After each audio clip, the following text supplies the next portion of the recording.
Good evening. I call to order the regular meeting of the Minnehaha County Planning Commission, and I will begin with a few introductory comments. As a courtesy to everyone here tonight, please make sure that all cell phones have been silenced. Please note that tonight's Planning Commission meeting will be rebroadcast via CityLink and posted on the www.minnehahacounty.gov site for viewing by the general public. Any final action taken on the conditional use permit applications tonight will take effect 5 working days following this meeting unless a written appeal of the Planning Commission's decision is filed in the Planning Office by Monday, December 4th at 5 p.m. In the event of an appeal, the decision will be referred to the County Commission for a hearing on Tuesday, December 19th at or after 9 a.m. The affected parties will be notified of the meeting date, and meetings of the County Commission are held in this same room. Action taken on the rezoning applications during the public hearing tonight is a recommendation that will be forwarded to the County Commission for another public hearing on Tuesday, December 26th at or after 9 a.m. Meetings of the County Commission are held in this same room. First on the agenda is public input. Is there anyone who wishes to speak on an item that is not on the agenda?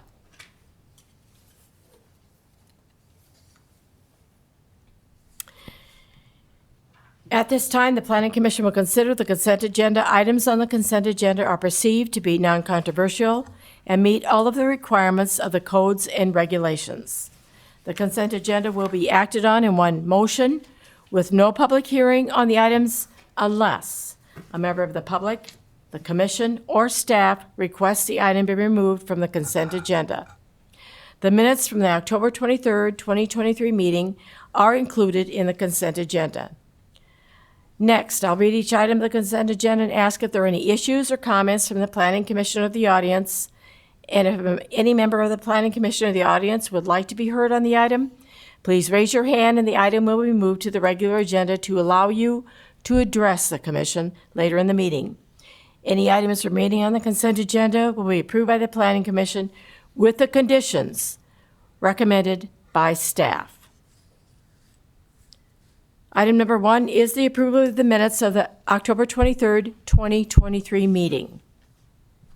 Item number 2 is rezoning 23-07 to rezone from A1 Agricultural District to the Commercial District, the property legally described as the west 772.8 feet, the north 411.9 feet, the south half of the government lot 2, southwest quarter.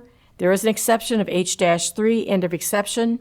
Section 7, Township 102 North, Range 49 West, that is in Mapleton Township. The petitioner is Annette Krenke. She's also the property owner, located 25782 472nd Avenue. Is there anyone from the audience or the Planning Commission wish to be heard on this item?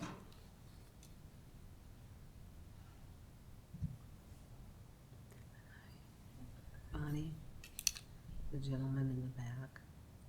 Are you opposed to it? Or? Yeah, I'm opposed to it. Okay. You'd like to have it withdrawn. Okay, we'll have it moved to the regular agenda. Move on to item number 3, conditional use permit 23-58 to exceed 3,600 square feet of accessory building area requesting 7,080 square feet on the property that is described as Tract 3, Carrots Subdivision, the north half, northeast quarter, section 36, Township 104 North, Range 49 West. That is in Del Rapids Township. Petitioner is Chad Nesberg. He's also the property owner. Located at 24923 478th Avenue. Is there anyone from the audience or the Planning Commission or the staff want to be heard on this item?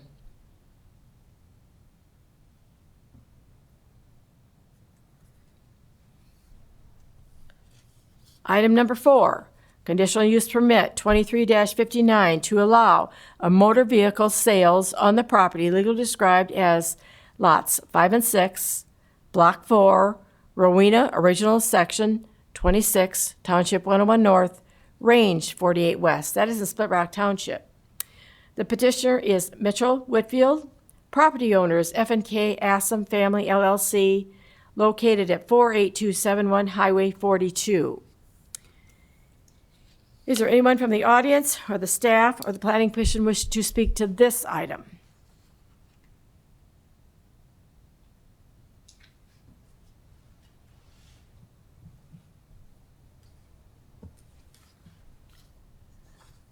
Okay, I will entertain a motion for item number 1, item number 3, and item number 4. Madam Chair, I'll make a motion to approve the consent agenda, items 1, 3, and 4. I'll second that. Okay, I have a motion and a second to approve items 1, 3, and 4 on the consent agenda. Any further discussion? All those in favor? Aye. Opposed? Motion passes. If your item has been approved, you're free to go. Move on to the regular agenda, and we'll move down to item number 2. Scott? Thank you. Scott Anderson, Planning Director, and tonight I will be presenting this rezoning request, 2307. This is to rezone approximately 5 acres from A1 Agriculture to the C Commercial District. The property is shown on the overhead for your viewing.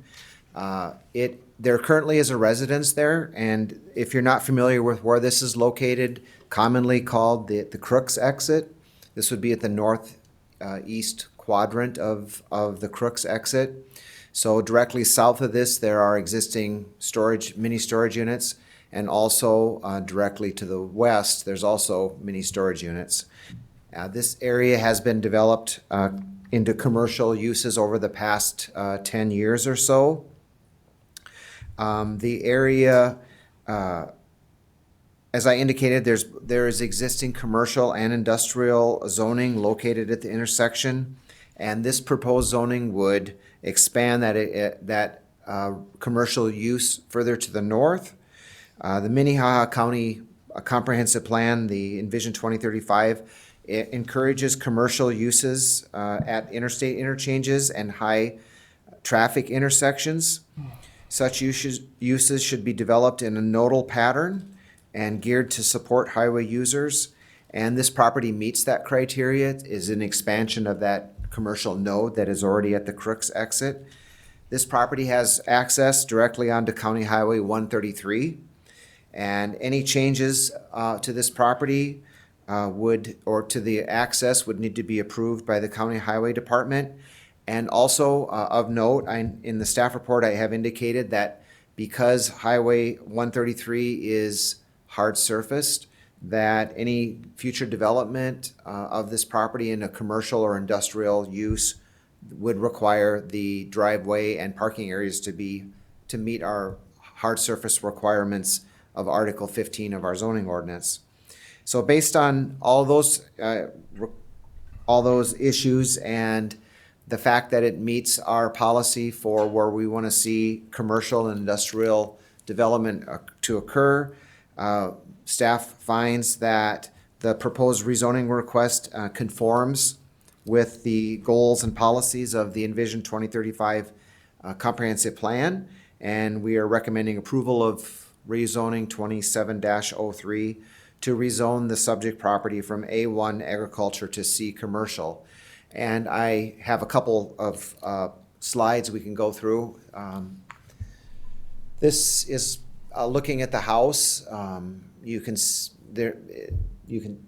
that there is a house there. If you continue on, this is looking to the south, directly to the south. There is the existing or the subject parcel is somewhat more elevated than the storage units, but you can see the storage units directly to the south. This is looking across the road. You can see the additional storage units across the road. And basically that's the property with the storage units and to the south, and then this is the existing house. I'd be glad to answer any questions you have. Any questions for him? Guess not. Thank you. Is the petitioner here? Will you please step forward and state your name and address? Good evening, Chairman and Commissioners. We, as a family, have decided that we would like to sell the property. The house is in need of updating, and rather than updating, it would be better to change it from agriculture to commercial, so in the event of a sale. And that's why we're petitioning to change it into commercial C. Did you state your name and address? I'm ma'am? Annette Krinky. Okay. I'm sorry, Annette Krinky. Sioux Falls, South Dakota. I'm at 3905 North Martindale Road. Any questions for her? I guess not at this time. Anyone from the audience care to speak to this item? Please step forward, state your name and address, sir.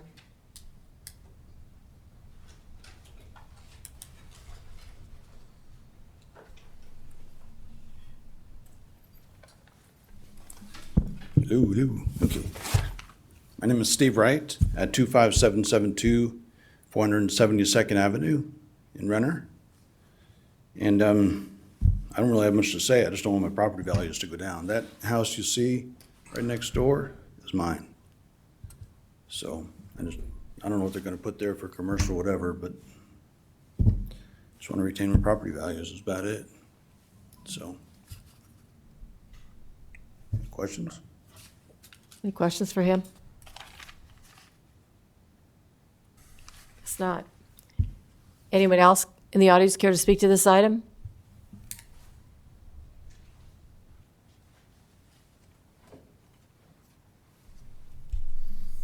Okay, commissioners, it's your hands.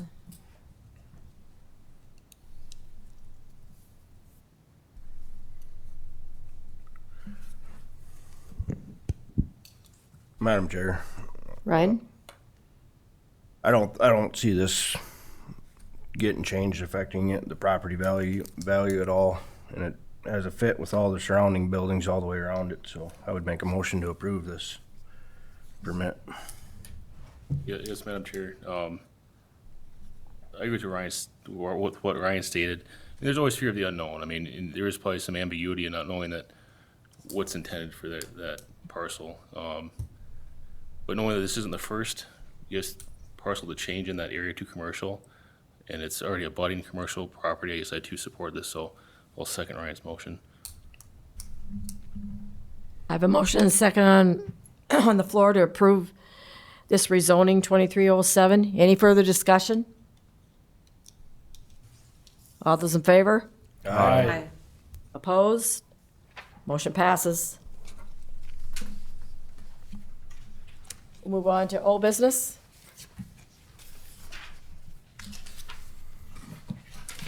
Then we'll move on to new business.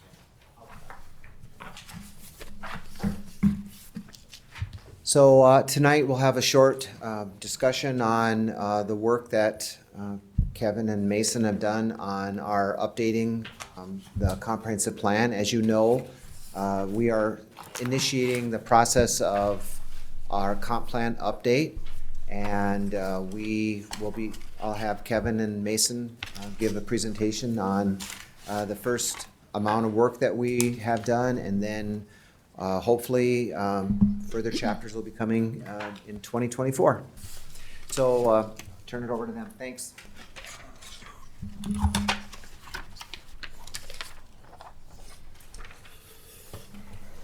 Good evening, Commissioners. Mason Stefan from the County Planning Office again. So the chapter that I've been working on for the last month or so has been the population and employment analysis chapter. Most of this chapter is graphs regarding population and employment data, so I won't bore you with a lot of the wording that was in this chapter because most of it didn't change. A lot of it was just updating the graphs and then updating the numbers within the paragraphs to reflect the new data. So mostly my presentation will just be presenting the new data to show what has changed since the last comprehensive plan was adopted. Whoa, that was really fast. If you look at the left, that is the graph that was published in the 2035 comprehensive plan in 2015. And on the right is the new graph based on the 2020 census data.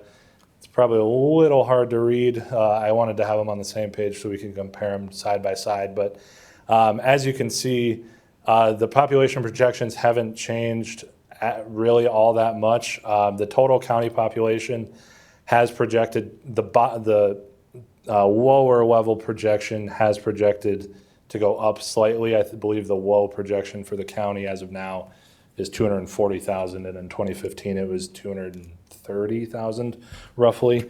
So the low projection has gone up slightly. And the way that these were calculated, just for your reference, is as you can see on the top, you can see there's a low line and a top line. And for the city of Sioux Falls, there's a low line and a top line. Once you get down to the small cities and the rural county, that doesn't look like there's two lines, but there is two lines. They just get so close that you can't really tell a difference. But the way that this was calculated was by taking the growth rate between 2010 and 2020 and projecting that growth rate out to 2045, and that's the high line, and then taking that growth rate divided by 2 and projecting that out to 2045. So essentially cutting the growth in half to give a population range of if certain economic factors or other related factors can, the same economic factors that happened between 2010 and 2020 may not happen over the next 30 years. So that just gives a range of potential economic factors that could affect the population. But the main thing on this graph is to show that the city of Sioux Falls and the county population overall are projected to grow significantly, and the rural population will remain relatively stagnant over the planning period. So then the next figure is age pyramids. So this shows the average age of the residents in the county, and the median age between when this graph was made in 2013 and when, the 2022 data on this side, the median age did go up by another half a year or so. So the population is aging. The main difference between these two graphs, as you can see, is that the new graph has a lot more of a I guess I don't know the best way to explain it, but the bottom of it and the middle is the percentages are bigger than in 2035. So the median age of the county is going up, and the people up in the upper tier, the retirement age, is actually did not grow as much as expected from the previous graph in 2015. But as you can see, there's going to be a lot of people in that 40 to 60 range that will move up over the planning period. So it is expected that the retirement age population in the county is still projected to go up significantly. And the over 60 age group did make up almost 19% of the population in the 2020 census. So that number has gone up quite a bit. And then this third graph, I think, is one of the most important ones in this chapter. As you can see, so what this graph is showing is employment statistics. So the number on the left side here is the number of people that don't live in Minnehaha County but are traveling to work in Minnehaha County. The number on the bottom are the number of people that live in Minnehaha County and work in Minnehaha County. And the number on the right is the number of people who live in Minnehaha County but commute elsewhere for work. So as you can see, from 2015 to 2023, the number of people that commute to Minnehaha County and the number of people who live and work here have gone up. The number from here to here, that number has gone down almost exactly the amount of people that this has gone up. So as you can see, over the last 8 years, approximately the same amount of people that stopped commuting here are now living here. So about 14,000 new people who used to commute here are now living in the county and are living and working in the county. So that shows the population increase that obviously Sioux Falls is seeing, and a lot of that is for Sioux Falls, but it does add pressure to Minnehaha County overall. So seeing that number go down about the same as that number goes up just shows how many people are actually living and working in the county now. And then this next one It's a little bit hard to explain, so I'll try to do my best. So the way that this is calculated is that I might go to the table first to explain how the graph is created.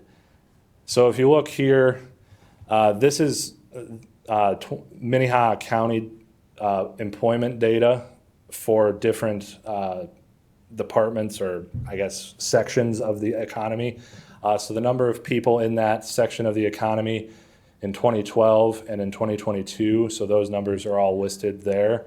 And then this is the same sections of the economy for the overall 5-state area of South Dakota, North Dakota, Nebraska, Iowa, and Minnesota. So if you, just as an example, in Minnehaha County, the number of people in the management department or sector went down, but overall the number in the overall region went up.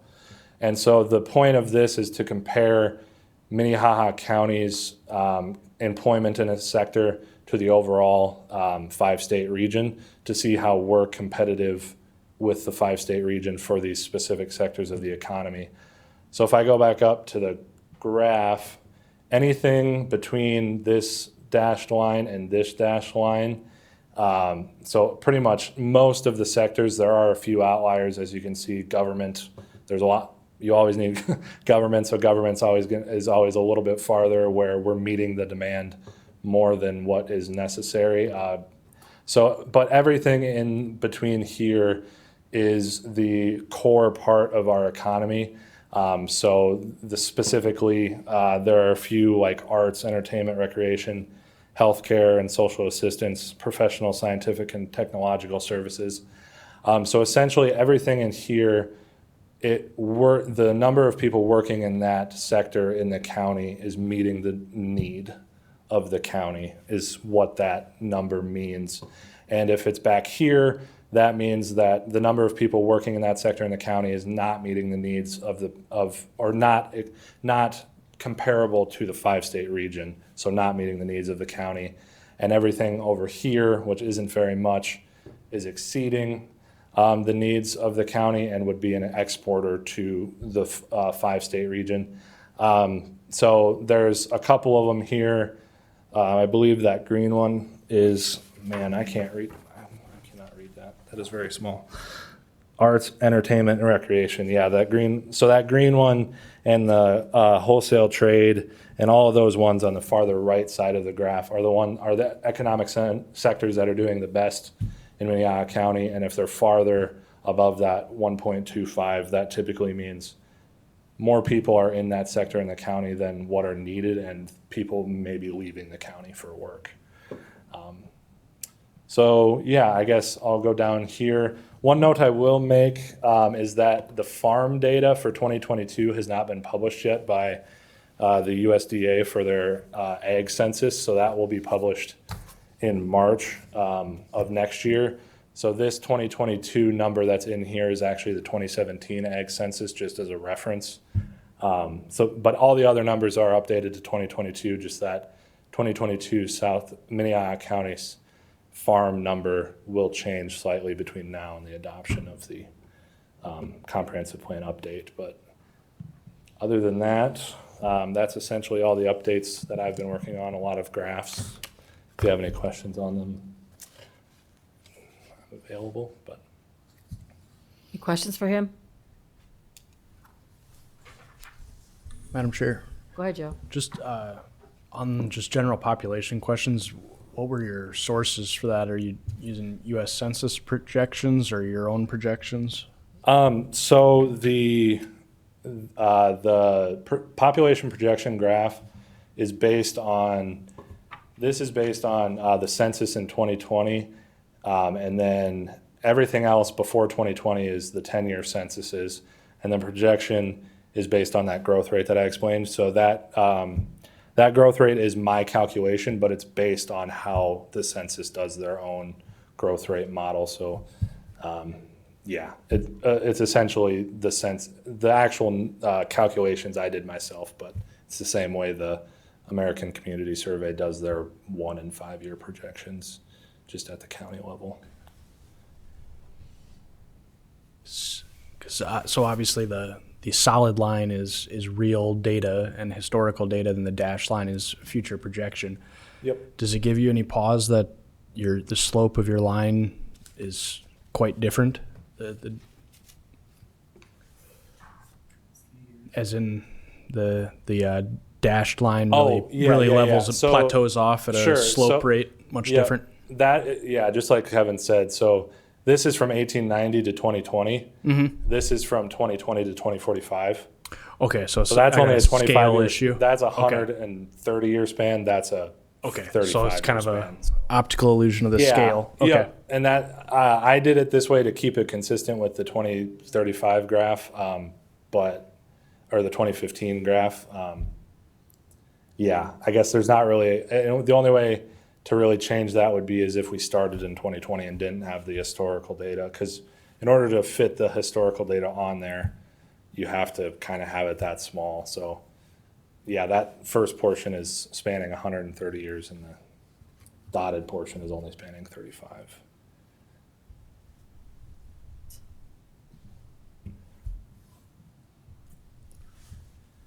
So yeah, I would just share. I was at an event with Mayor Paulton Haken where he was talking about the growth rate of just Sioux Falls, saying that we'd grown 15% or about 25,000 people in the last 5 years, which is, this is always a helpful comparison because for a while there we were adding a community the size of Mitchell, but that's the size of Brookings, so adding, I guess I'm just watching the pace of growth right now and projecting that forward. I think that's one of the reasons we're sitting here today to update some of this is the pace of growth. So appreciate the data.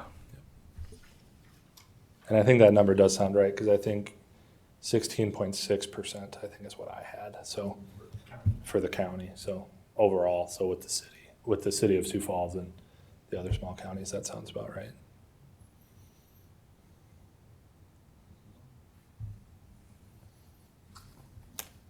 Anybody have, excuse me, any other questions for him?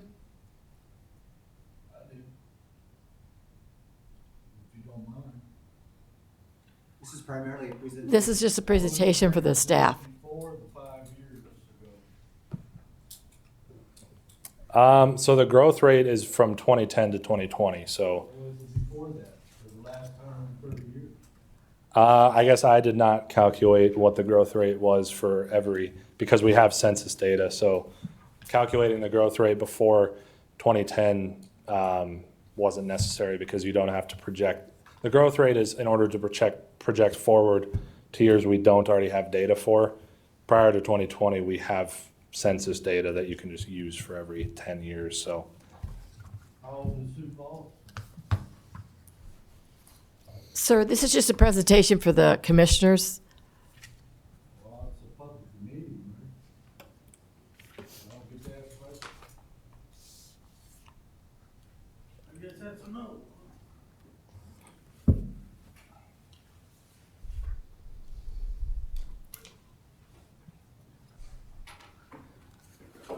All right. So, the beginning of this process, Mason and I'm Kevin Hookman, the planning department. We both took a chapter basically and kind of worked with those chapters individually. This next chapter is the existing land use. I worked heavily with GIS department on this to kind of do new mapping thing and whatnot with it. And this slide probably should have been in front of Mason's presentation, but since it was a slide that I built, I put it into my PowerPoint presentation. So just for this 2025 update, this is kind of the timeline of what we're looking to do. So we've done some of our organization research already and kind of planning going forward. And now we're doing this planning commission presenting here. This might be a little bit longer since we're starting here in November and we don't have a meeting for 2 months. So it'll have a couple months delay. But this roughly a year's worth of work is what we're kind of expecting to have this update process go. And as I noted, Mason took the population and employment analysis, and this would be the existing land use. The core of, it's hard to know where you're going if you don't know where you are. In the history of the land use planning in the county, it is there. It obviously hasn't changed its history, with the one exception of 2015 was when we adopted the 2035 plan.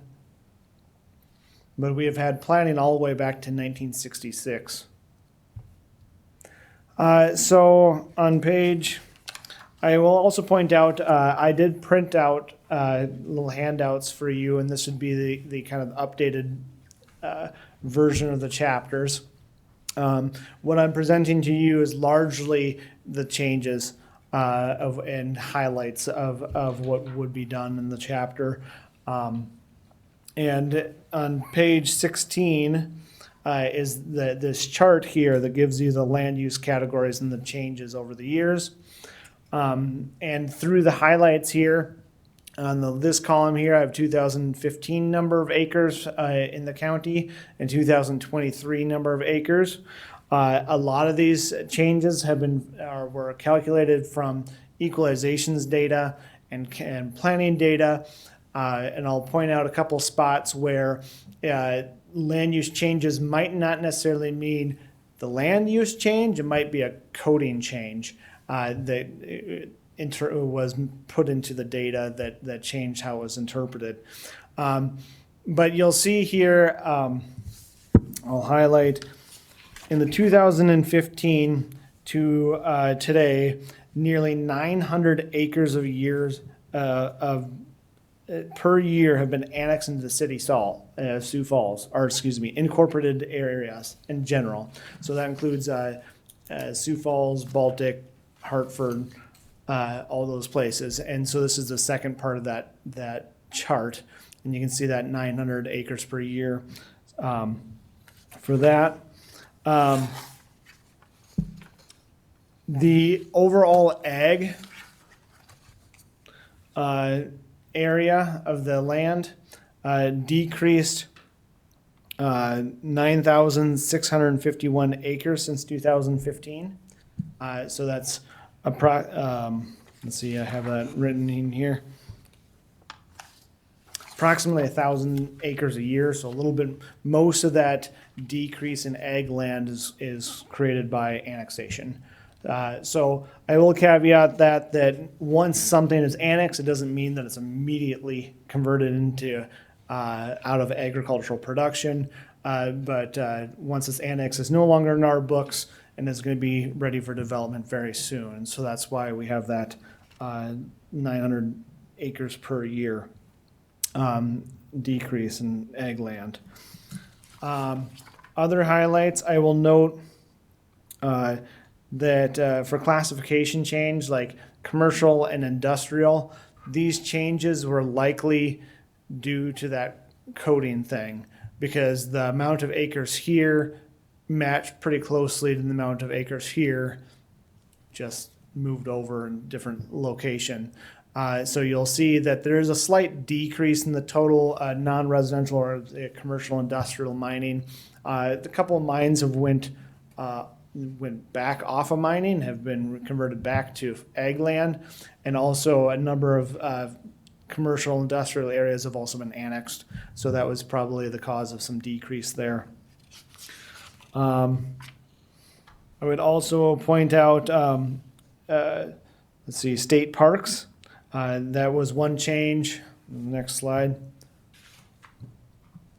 So the state parks here, this shows a decrease, even though there was a significant increase in state park land at the Palisades.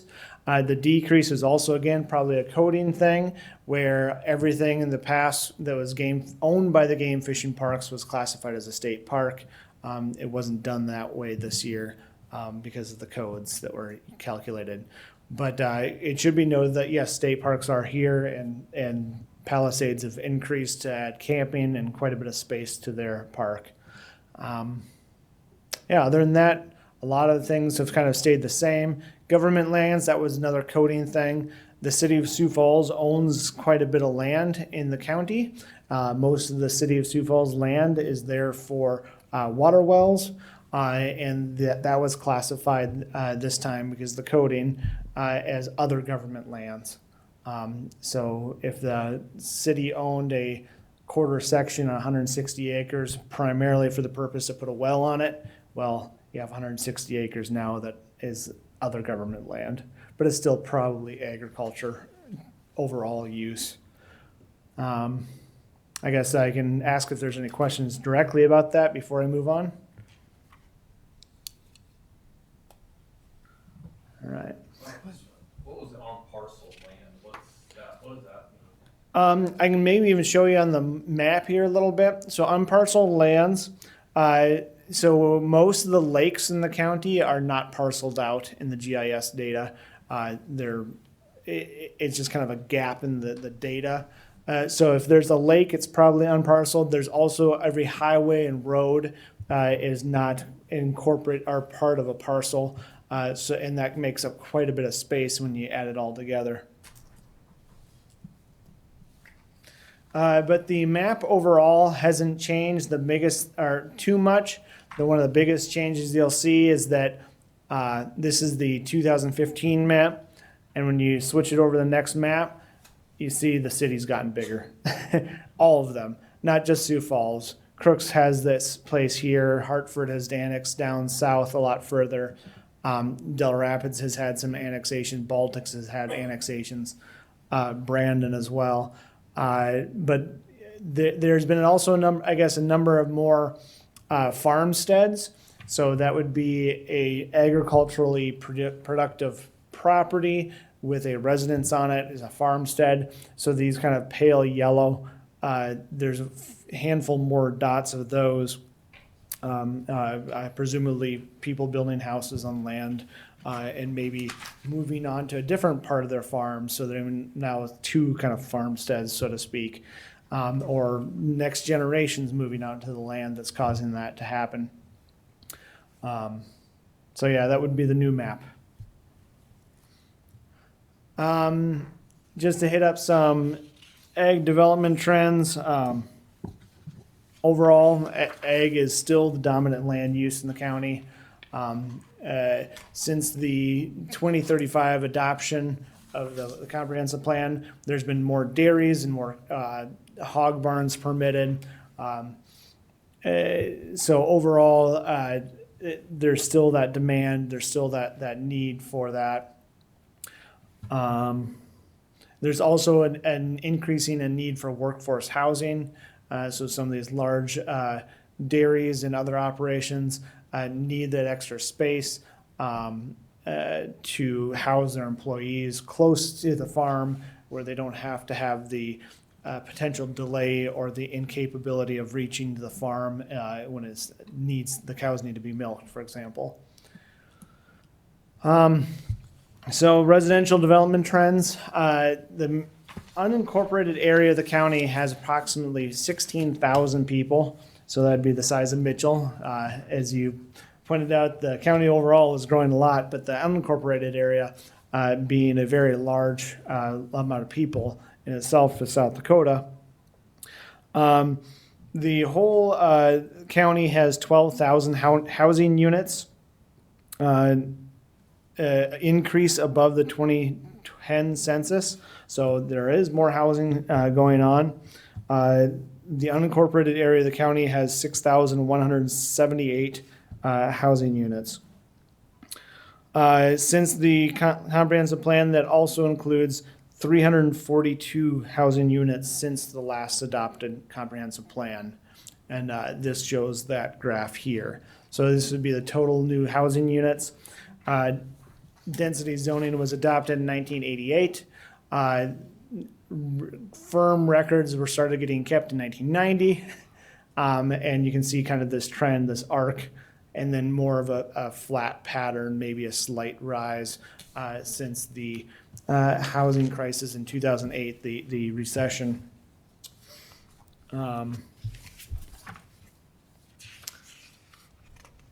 Other residential trends, I will note that there are currently 8,300 building eligibilities that are still available in the county.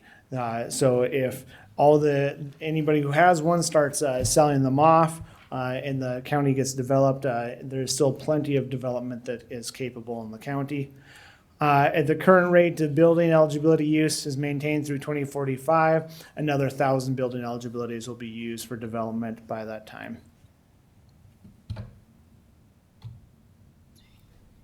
And then just some notes on the commercial industrial trends. Municipal boundaries are expanding, getting closer to these industrial parks. It is likely that by 2045, some of these close by industrial parks, say by Hartford, Brandon, and those areas, might end up becoming annexed 20 years out. So that is, I guess, something to keep aware of as we're making decisions in nearby annexable locations of those areas. So I guess that's pretty much everything I had for the updates. And I'm here for any questions. Bring it back to the map. Any questions for him?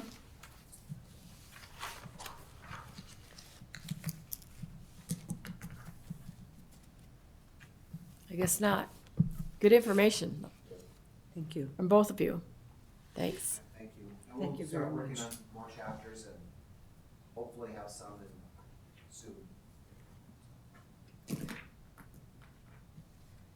Okay. I guess I'll entertain a motion to adjourn. Second. All those in favor? Aye. Aye. Opposed? Thank you, everyone. Thank you. Thank you. Happy holidays.